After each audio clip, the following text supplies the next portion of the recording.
যারা গম ক্ষেত দেখেন নাই তারা এই ভিডিওটি দেখতে পারেন।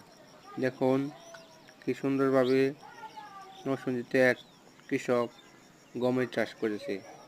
এই জমিতে গমের খুব ভালো ফলন হয়েছে। আশা করি সবাই গম চাষে আগ্রহী হবেন, এতে অনেক স্বাবলম্বী হওয়া যাবে।